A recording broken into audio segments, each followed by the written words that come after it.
사사기 강의 15번째 시간입니다. 사사기 10장 15절로 16절 말씀, 근심하시니라 라는 말씀을 가지고 함께 살펴보도록 하겠습니다. 사사기 10장 15절로 16절 말씀입니다. 제가 읽어드리도록 하겠습니다. 이스라엘 자손이 여호와께 여쭈되 우리가 범죄하였사오니 주께서 보시기에 좋은 대로 우리에게 행하시려니와 우리 주께 구하옵나니 오늘 우리를 건져내옵소서 하고 자기 가운데에서 이방신들을 제하여 버리고 여호와를 섬김에 여호와께서 이스라엘의 권고로 말미암아 마음에 근심하시니라. 아멘. 온니엘, 에훗, 그리고 삼갈을 통해서 사사의 모범을 우리가 사사기에서 먼저 확인을 했었습니다. 그 모범의 핵심에는 하나님께서 베푸시는 구원의 다양성, 그 변주, 이것을 통해서 확인되어지는 주권에 있었습니다. 그리고 그는 가장 낮은 곳에서 이방인까지 구원의 도구로 사용하는데 거침이 없으셨던 분이시죠.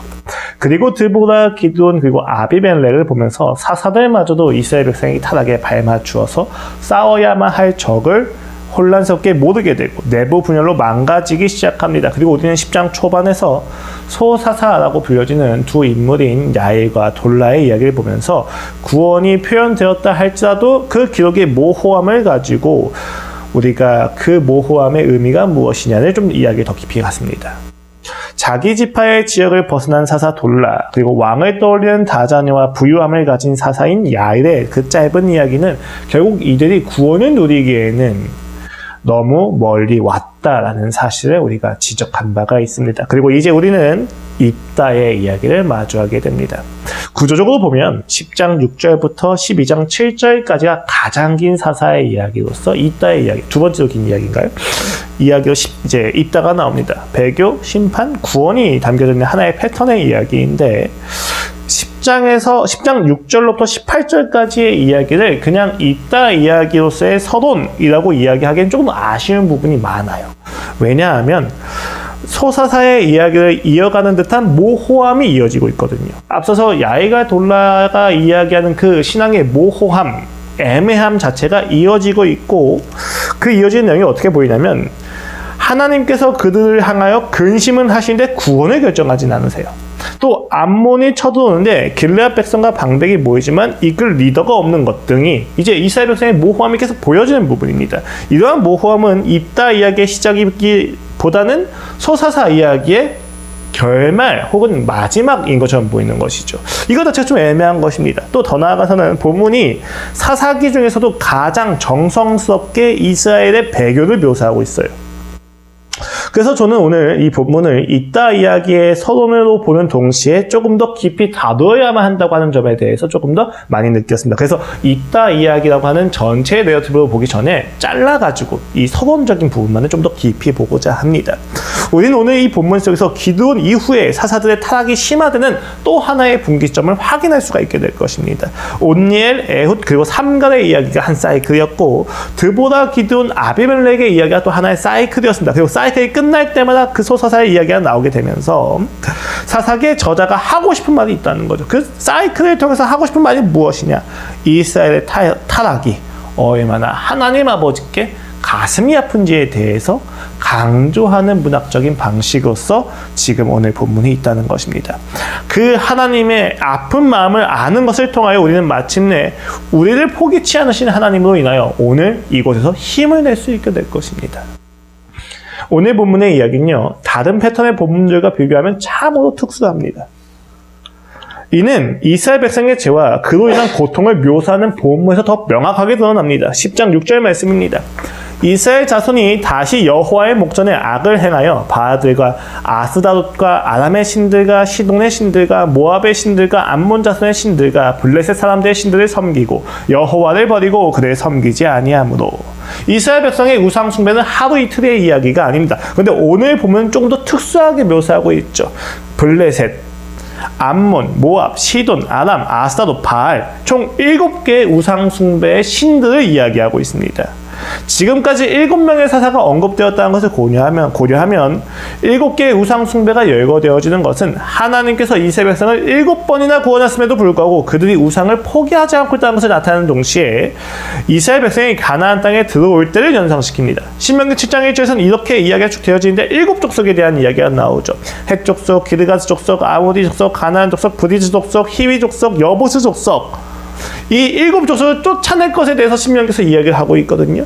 그러니까 이런 것들을 고려하면 지금 이런 7 우상들에 대한 이야기는 하나님께서 이제 이스라엘 백성이 자신들이 전멸시켰던 가나안의 7 문화들에 따라서 또 다른 7 문화가 그들 안에 파생되었다는 것을 의미합니다. 그들이 쫓아냈던 가나안과 지금 그들이 무엇이 다르냐라는 것 역시도 상기시키고 있다는 것이죠. 그렇기에 하나님은 진노하십니다. 7절 말씀입니다. 여호와께서 이스라엘에게 진노하사 블레셋 사람들의 손과 암몬 자손의 손에 그들을 파심해 그 해에 그들이 요단강 저쪽 길르앗에 있는 아모리 족속의 땅에 있는 모든 이스라엘 자손을 쳤으며 18해 동안 억압하였더라. 암몬 자손이 또 요단을 건너서 유다와 베냐민과 에브라임 족속과 싸움으로 이스라엘의 곤고가 심하였도다. 지금까지는 한 족속, 한 이방 족속에게만 하나님께서 이스라엘 백성을 넘기셨는데 이번에는 블레셋과 암몬 족속에 어른 2가지 족속 모두에게 이스라엘을 허락해버립니다. 심지어 어디까지 그 침범이 일어납니까? 요단강 건너편에 있는 그 땅, 요단강 동쪽에 있는 땅들 다 점령이 당한 것을 넘어서서 요단강을 넘어서 베냐민 지파까지, 에브라임 지파까지, 유다 지파까지 왔대요. 무슨 이야기냐면 중심부까지 다 침략을 하고 있다는 것입니다. 이스라엘 전체의 위기가 좀 더 확장이 된 것입니다. 이것은 하나님의 진노가 굉장히 그 정도로 강하게 표현하고 있다는 것이죠. 이스라엘은 팔렸고 억압을 당하였으며 그 곤고가 극심했습니다. 가나안과 같아진 이스라엘 백성은 세상과 동화된 오늘날의 그리스도인을 상기시키고 있습니다. 정치를 숭배하는 그리스도인, 평등이라는 가치를 숭배하는 그리스도인, 정의를 숭배하는 그리스도인 모두 마찬가지입니다. 이들은 세상 가운데서 세상과 같이 되었습니다. 여러분, 정의를 위한 기독교가 잘못되었습니까? 아니죠. 기독교는 정의를 위해야만 합니다. 그러나 동시에 잘못입니다. 그리스도인은 정의를 따르는 것이 아니라 예수 그리스도를 따르고 정의가 뒤따라오는 것이기 때문입니다. 또 평등을 위한 그리스도인은 바르지 않습니까? 교회 내의 평등은 매우 중요한 가치입니다. 그러나 평등 자체가 그리스도인의 본질일 수는 없다는 것입니다. 그럼에도 불구하고 오늘날 우리는 세상에서 외칠 법한 구호를 외치는 그리스도인을 어렵지 않게 만나볼 수 있게 됩니다. 무엇입니까? 세상 안에 교회가 있는 것이 아니라 교회 안에 세상이 가득해지기 시작했다는 것입니다. 성경에서 이야기하는 교회의 하나됨이라는 것도 마찬가지입니다. 세상은 구호와 사상과 이해관계를 통해서 하나를 이루어냅니다. 그러나 우리의 하나됨은 그들과 구별되어지는 것에서 하나됨입니다. 그들과 무엇이 구별되어지느냐? 하나가 되는 방법도 구별되어지고 하나가 되어야만 하는 이유도 구별되어지고 하나가 되어지는 목적도 구별되어진다. 하나님 나라 안에서 예수 그리스도의 십자가를 중심으로 하나가 되어진다고 하는 점에서 우리는 구별된 존재입니다. 그런데 그 교회가 가나안 땅에 와서 이스라엘 백성들이 가나안 땅에서 하나님을 잊은 것이 아니라 그 하나님의 이름을 가지고 가나안 문화에 종속되기 시작했다는 것입니다. 교회의 이름을 가지고 각각의 가치관을 위하여 사용하기 시작합니다. 그 옛날 300년대 콘스탄티누스가 동로마 서로마를 하나로 합치기 위하여서 기독교를 사용했던 것처럼 우리는 예수 그리스도의 이름을 수단화시켜서 나름의 목적을 정당화시키고 있다는 것입니다. 그것이 오늘날의 그리스도인의 모습이지 않습니까? 여러분이 이스라엘 백성이 처음부터 하나님을 버렸습니까? 아닙니다. 이들은 모든 공고함 속에서 매번 하나님의 이름을 부르짖을 정도로 하나님에 대해서 무시하지 않았습니다. 그들은 하나님을 기억하고 있었습니다. 그러나 그들의 삶은 가나안과 다르지 않았기 때문에 하나님은 진노하십니다. 하나님의 진노하심은 우리가 동화된 대상에게 우리가 팔리는 것으로 나타나죠. 굉장히 흥미롭지 않습니까? 편하고 쉽게 살기 위하여 동화된 것입니다.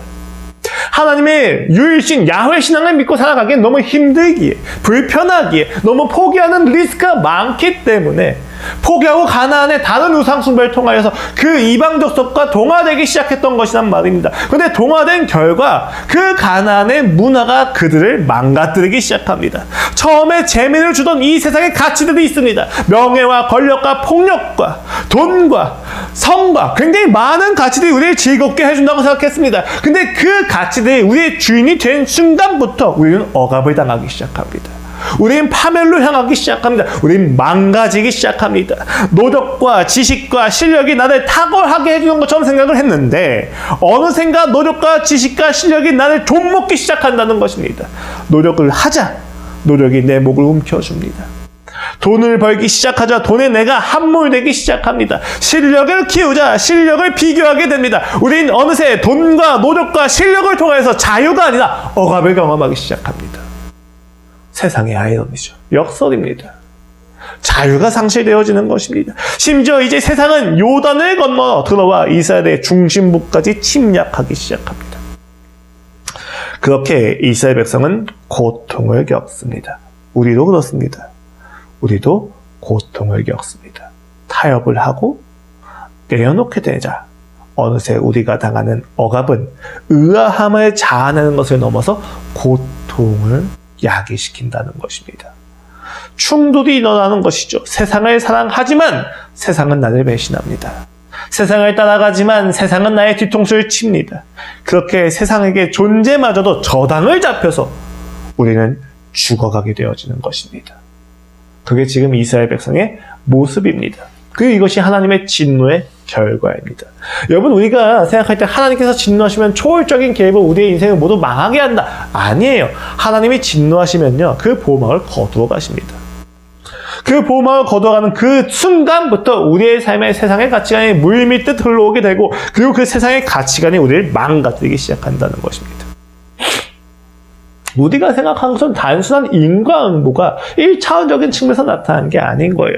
보다 영적인 측면에서 우리의 인생이 망가지기 시작한다는 거죠. 하나님의 진노하심 앞에서 이스라엘 백성은 다음과 같이 하나님께 부르짖습니다. 10절 말씀입니다. 이스라엘 자손이 여호와께 부르짖어 이르되 우리가 우리 하나님을 버리고 바알들을 섬김으로 주께 범죄하였나이다 하니. 여러분 오늘 이 백성의 회개는 10계명의 제1계명을 버렸다는 것에 대한 분명한 인식을 보여주고 있어요. 심지어 이들은 바알만 이야기하는 것이 아니라 바알들을 섬겼다고 이야기하면서 자기들의 죄가 얼마나 심각한지에 대해서 이야기를 합니다. 여러 우상들을 섬겼다는 것을 알고 있는 것이죠. 이렇게만 보면 이스라엘 백성의 회개가 굉장히 진실해 보입니다. 그런데 우리는 사사기의 패턴을 따라서 조금 다른 점을 발견하게 되죠. 왜냐하면 이렇게 진실한 회개가 나오기 시작하면 진실한 회개가 아닐지라도 하나님을 부르짖으면 구원을 하십니다. 자연스럽게 우리는 기대를 하게 되죠. 그 패턴을 따라서 하나님이 용서하시고 구원을 하시겠구나. 그런데 사사기의 오늘 본문은 그것을 배신합니다. 하나님은 그들의 회개 앞에서 분명하게 지적을 하십니다. 11절 이하의 말씀입니다.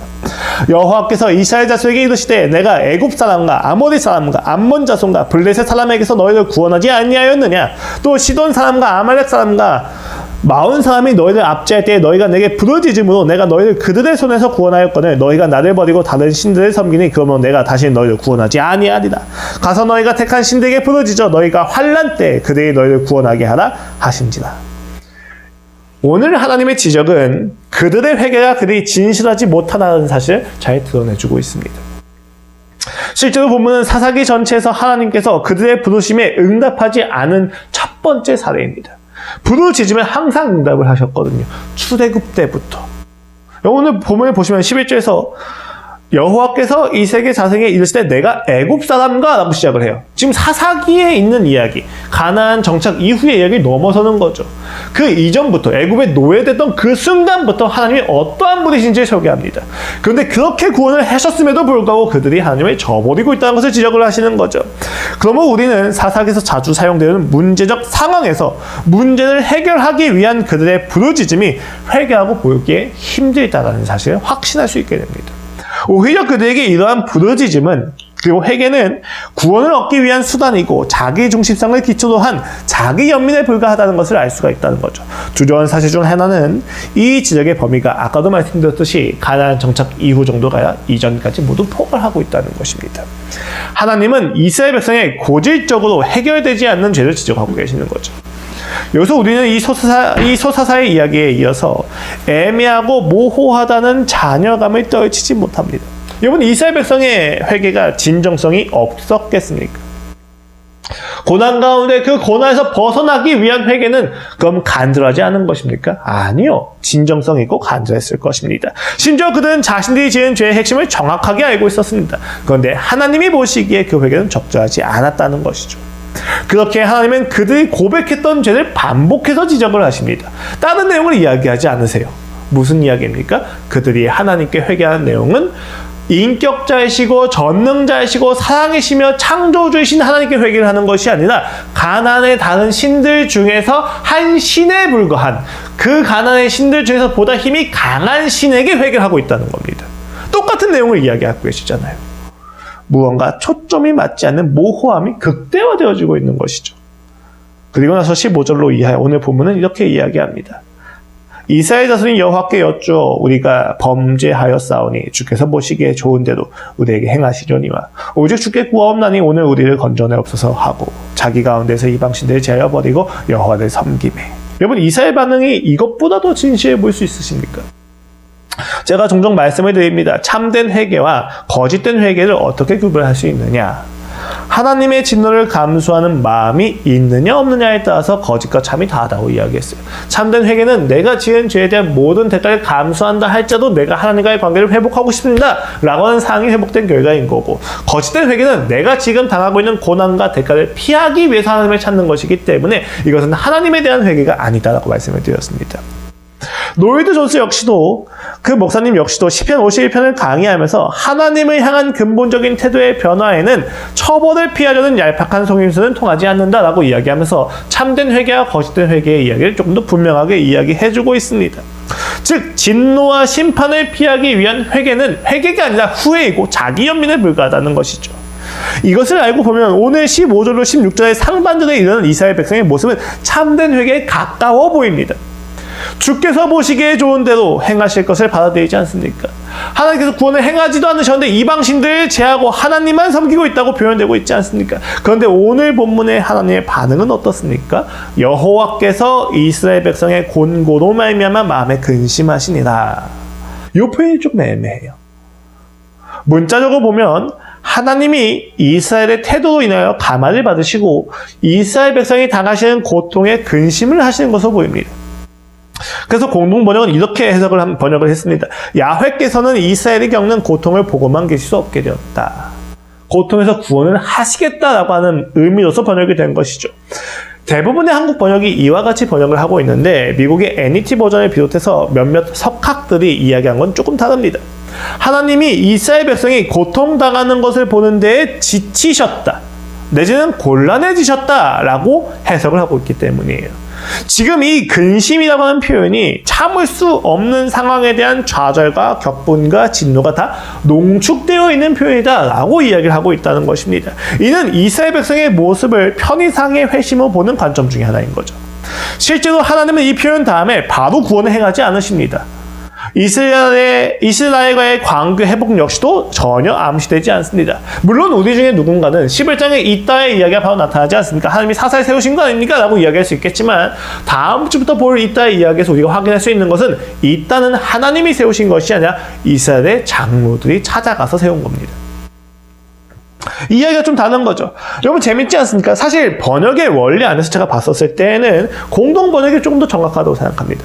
문자적으로 보면 구원을 암시하면서 이스라엘 백성의 회개를 참된 것으로 간주하면서 하나님께서 구원을 암시하는 구절로 보는 것이 문자적으로는 맞다고 생각이 듭니다. 근데 맥락적으로는 하나님께서 그들의 반복된 속임과 거짓 회개로 인해서 초대의 불행에 대하여 괴로워하시면서 그 회개가 거짓됨을 상정하는 그 모순을 하나님께서 지치시고 곤란해 하셨다고 보는 것이 맥락적으로 좀 더 맞다는 거예요. 문자적인 것과 맥락의 내용이 부딪히는 그 모호함 자체가 저는 저자의 의도라고 생각을 합니다. 사실 개인적인 입장에선 이후에 이따의 이야기도 그렇고 이따의 이야기 역시도 구원이 아니라 불행 그리고 파멸에 조금 더 초점이 잡혀 있기도 하고, 앞서서 돌라와 야일 역시도 그 죄를 드러내는 것에 있어서 죄의 광기가 나타난다고 하는 점, 전체적인 사사계의 맥락이 이스라엘 백성의 회개가 참되지 않다는 것을 전제로 하고 있다는 점을 고려하면 이것은 단순히 우리가 참된 회개가 아니다라고 간주하는 게 조금 더 간단하다고 생각을 합니다. 그럼에도 불구하고 문자 자체의 해석에 구원의 패턴이 나타나면서 독자들로 하여금 더 고민하게 만든 이러한 내용들은 저자의 의도라는 것이죠. 다음 구절을 보십시오. 17절로 18절 말씀입니다. 그때 암몬 자손이 모여서 길르앗에 진을 쳤으므로 이스라엘 자손도 모여서 미스바에 진을 치고 길르앗 백성과 방백들이 서로 이르되 누가 먼저 나가서 암몬 자손과 싸움을 시작하랴. 그가 길르앗 모든 주민의 머리가 되리라 하니라. 제가 사사기에 대해서 서론적으로 이야기할 때 첫 번째, 두 번째 이야기할 때 그런 이야기 들은 적이 있어요. 리더가 없는 백성. 그게 그대로 반복이 됩니다. 암몬 족속이 쳐들어와서 이스라엘 백성들이 모여서 미스바에 진을 칩니다. 그러나 리더가 없습니다. 싸우긴 해야만 합니다. 뭔가 대적은 해야만 합니다. 그런데 이 대적과 싸울 때 방향성과 중심을 잡아줄 리더가 없는 상태, 그 모호한 상태가 이스라엘 백성의 영적 상태 그대로 하는 것이죠. 이러한 모호함은 이스라엘 백성의 영적 상태를 보여준 문학적 방식이기도 합니다. 이들은 하나님과의 관계에 무지하지 않았습니다. 그러나 무지한 것과 같습니다. 이들은 하나님이 하신 역사를 기억합니다. 그러나 그 역사를 누리지 못하고 있습니다. 역설적인 신앙의 모습이 드러나고 있는 것이죠. 우리는 여기서 이스라엘 백성의 회개가 참된 것인지에 대해서 사실 판단할 필요가 없습니다. 도리어 그들이 진정성을 가지고 회개를 했다 하더라도 여전히 하나님과의 관계는 무딘 신앙의 관계를 보여주고 있다고 생각하면 됩니다. 지금 그들이 회개하고 있는 대상은 하나님이 아니라 자기들을 고난에서 구원해줄 가나안의 7 신들과 다른 8번째 신에 불과하기 때문입니다. 이들이 이후에 암몬과의 전쟁을 치르는 과정에서도 그것은 나타납니다. 이들은 진정성이 있었습니다. 목숨이 달린 일인데 어떻게 진정성이 없었겠습니까? 그러나 하나님에게도 세상의 방식에 있어서도 그들은 모호한 입장을 취하고 있습니다. 혼합된 것이죠.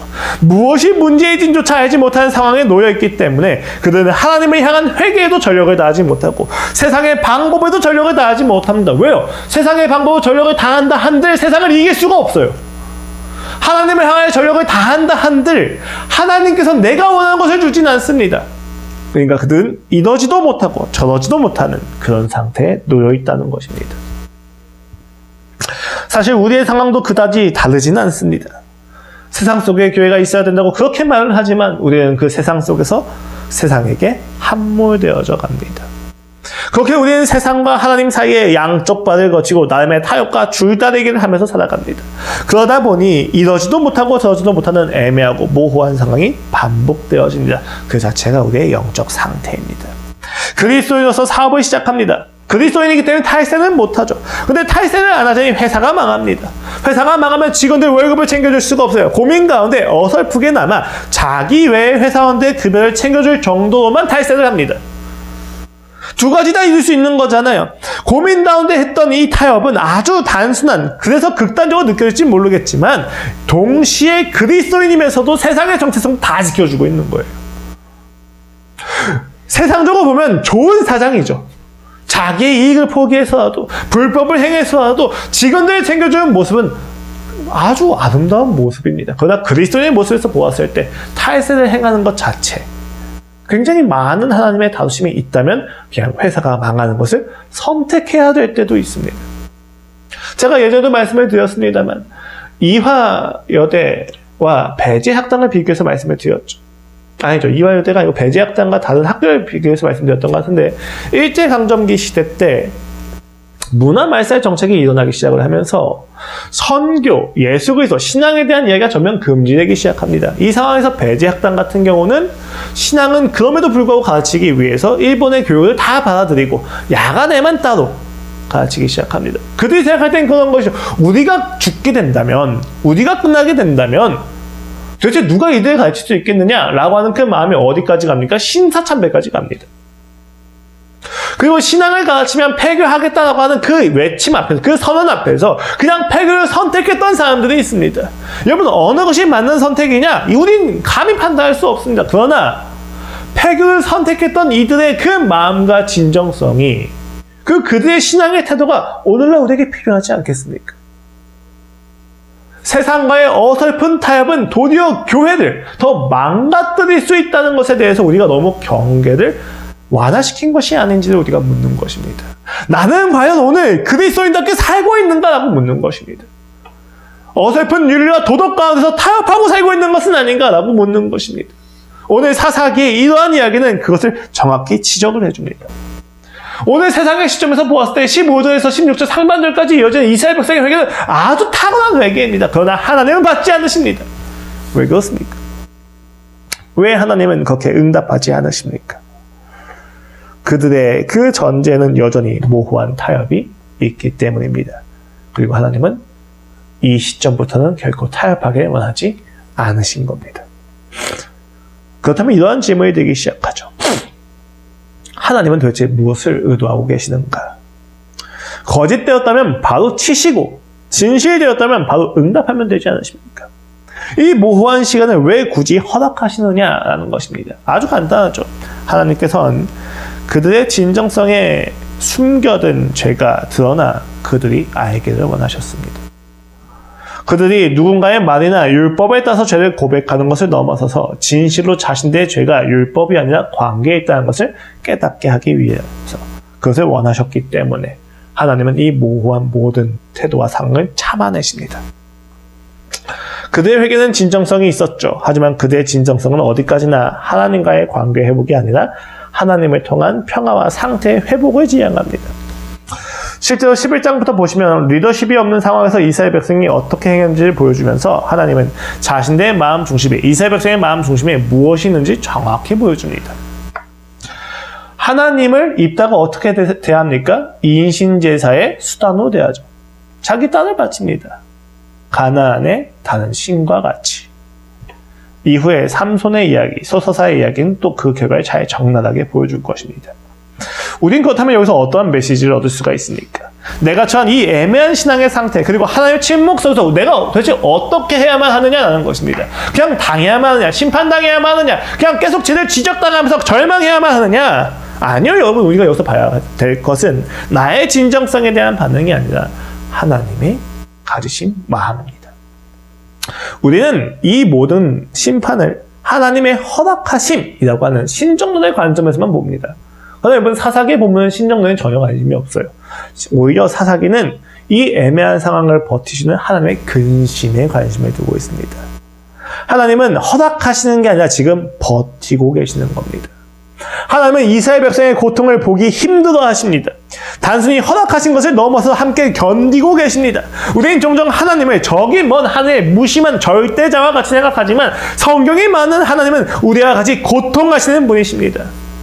전능자가 고통스러울 수 있는가라고 하는 그 질문 때문에 성부 순환설에 대한 그동안 많은 교리적 논란이 있었음에도 불구하고 성경은 하나님께서 전능하신 분이 고통스러워 하신다고 이야기합니다. 여러분, 전능한 자가 어떻게 고통스러울 수 있습니까? 고통마저도 없애는 게 전능자인데도 불구하고 어떻게 전능자가 고통스러울 수 있습니까? 전능자가 고통스러울 수 있는 유일한 이유가 사랑입니다. 사랑을 하면 고통스럽게 됩니다. 사랑을 하기 때문에 통제할 수 없습니다. 자유주의 가져갈 수 없습니다. 사랑을 하기 때문에 그냥 놔두거나 버리거나 방임할 수 없습니다. 그래서 사랑은 고통입니다. 사랑하면, 그 사랑을 선택하면 자기가 사랑하는 대상이 매일매일의 순간 속에서 선택으로 인하여 좌절하고 절망하고 넘어질 것 모두 다 감당을 해야만 하기 때문입니다. 그리하여 암몬에게 고통당하는 것을 보기가 힘드시고 참되지 않은 회개의 모호함을 넘어가 주시기도 힘든 상태에 이르게 된 것입니다. 우리는 이 사사기의 광기와 타락 그리고 끝없는 바닥을 보면서 하나님이 함께 근심하는 것을 보게 됩니다. 그 사실이 왜 그렇게 중요합니까? 인간은 자신을 향한 사랑을 확인할 때 이 사람이 어느 정도까지 고통을 감수하느냐를 통해서 사랑을 확인하기 때문입니다. 그 사랑을 확인하면 인간의 마음이 변화됩니다. 그렇기 때문에 우리는 하나님의 힘듦을 확인하는 것이 매우 중요합니다. 이 비밀을 알았던 바울은 로마서에서 다음과 같이 고백을 합니다.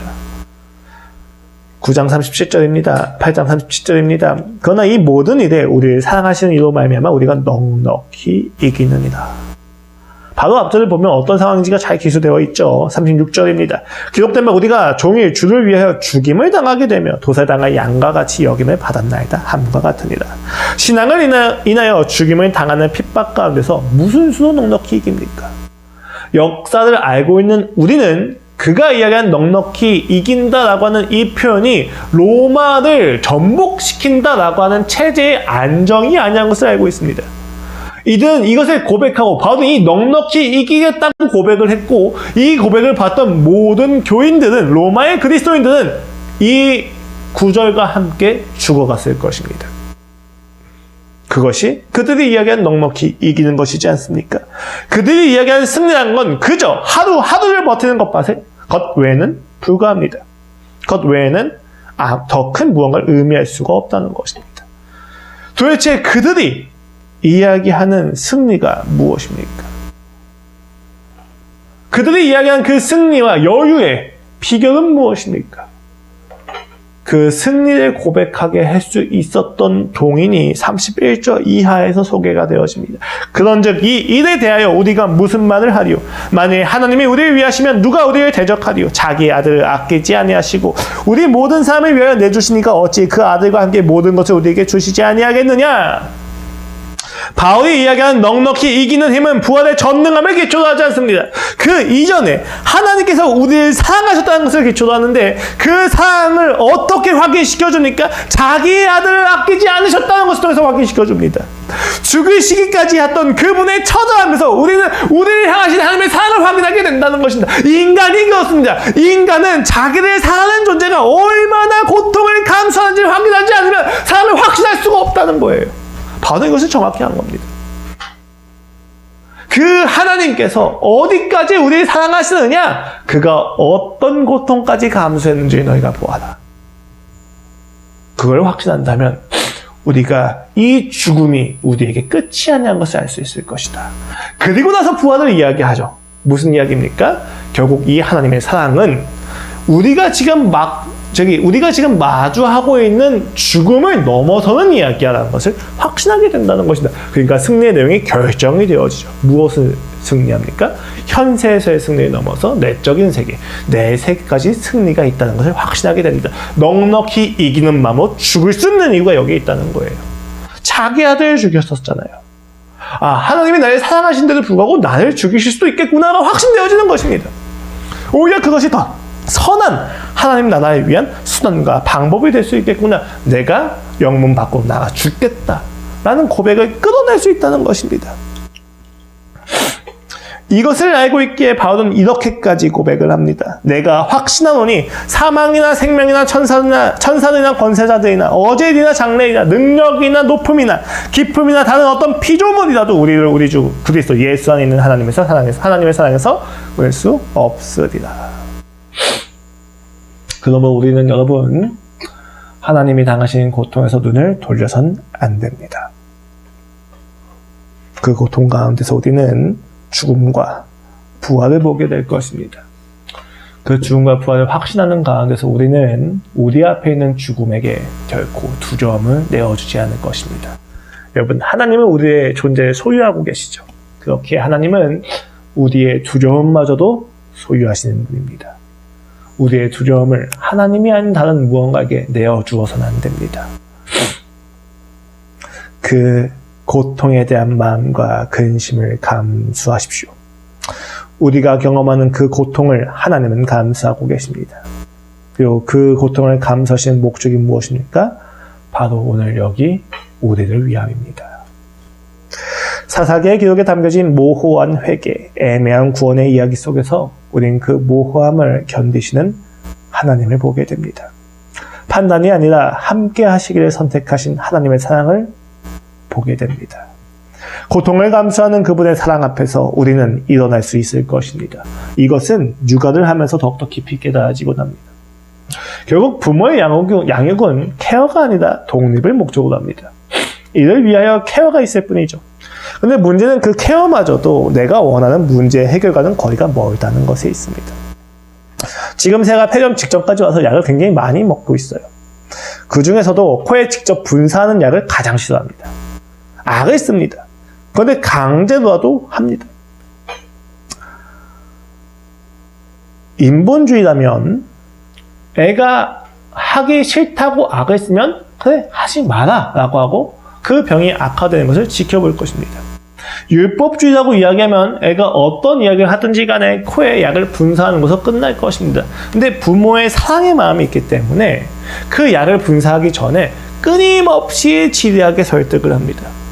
설득을 해도 안 되면 어느 시점을 정해서 강제로 그 팔을 붙잡고 고개를 붙잡고 움직이지 못하는 상태에서 울며 불며 악을 쓰는 모든 것을 감당하면서 코에 약을 분사합니다. 그리고 코에 약을 분사하고 나서 애가 자지러지게 울게 되면 그냥 놔두는 것이 아니라 우는 아이를 붙잡고 안아주면서 달래줍니다. 그 아픔을 함께 하는 것이죠. 하나님께서 우리의 삶에서 진짜 문제라고 여기시는 문제가 있어요. 그리고 그 문제를 해결하기 위해서 고통과 아픔을 감수해야 될 때가 있습니다. 그렇다면 하나님은 그냥 그 고통과 아픔을 주고 너희 마음대로 살아라고 하시는 게 아니에요. 그 고통과 아픔을 같이 고스란히 안고 함께 견디십니다. 그 아픔 가운데서 우리가 하나님을 향해 하는 모든 원망과 분개함과 울분을 다 받아내십니다. 그리고 날 끌어안으시면서 그래 괜찮다 그럼에도 불구하고 괜찮다, 내가 너의 아버지란다, 끊임없이 안아주십니다. 그것이 인간을 변화시키는 사랑입니다. 율법이 아니고 인본주의가 아닙니다. 인간을 진정으로 사랑하는 사랑은 그 고통과 아픔도 함께 견뎌주는 것이기 때문입니다. 쉽고 편한 방법이 너무 많이 있죠. 여러분, 인본주의 정말 편합니다. 율법주의도 진짜 편하죠. 강사 생활 조금 하면서 생각했던 것 중에 하나는 아이들을 혼내는 건 생각보다 많은 에너지가 든다는 거예요. 혼내기 싫거든요. 혼내기 싫으면 어떻게 하면 됩니까? 그냥 숙제하지 마라. 끝내면 됩니다. 혹은 아예 반대로 가서 완전 엄격한 선생님의 태세로 들어가서 숙제 주고 안 하면 자르면 됩니다. 너무 편하죠. 근데 어떤 경우에 힘듭니까? 그 아이가 어떻게든 숙제를 꾸역꾸역 할 수 있게 도와주는 게 힘든데, 그렇게 하려면 내 시간과 에너지를 진짜 많이 써야 돼요. 근데 그게 사랑입니다. 어렵고 불편한 인내와 기다림과 끈기, 고통을 감수하는 시간이 사랑입니다. 그 처절한 사랑을 우리는 이 광기의 연속선에서 발견해내는 것이죠. 오늘도 여러분과 함께 질척이며 처절하게 사랑을 살아내시는 예수 그리스도께서 함께하고 계시다는 게 누려지셔야만 합니다. 하나님은 그렇게 우리를 사랑하시고 사랑을 살아내셨던 것입니다. 이번 한 주 동안 하나님의 함께 하시는 사랑이 깊이 누려지기를 기도하면서 오늘 예배를 마치겠습니다. 기도하시겠습니다. 하나님 아버지, 감사합니다. 우리의 인생이 참으로 초라하고 비루하게 느껴져서 힘듭니다. 하나님을 향한 원망과 울분이 끝나지 않습니다. 그런데요, 하나님, 이 모든 울분들 속에서 하나님의 눈물을 보게 됩니다. 나의 모든 울분을 받아내시면서 그저 안아주시는 하나님의 아파하심을 봅니다. 주여, 당신의 근심이 내게 구원입니다. 당신의 근심을 보고 느끼며 구원을 누리게 하여 주시옵소서. 아버지, 감사합니다. 예수 그리스도의 이름으로 기도드렸습니다.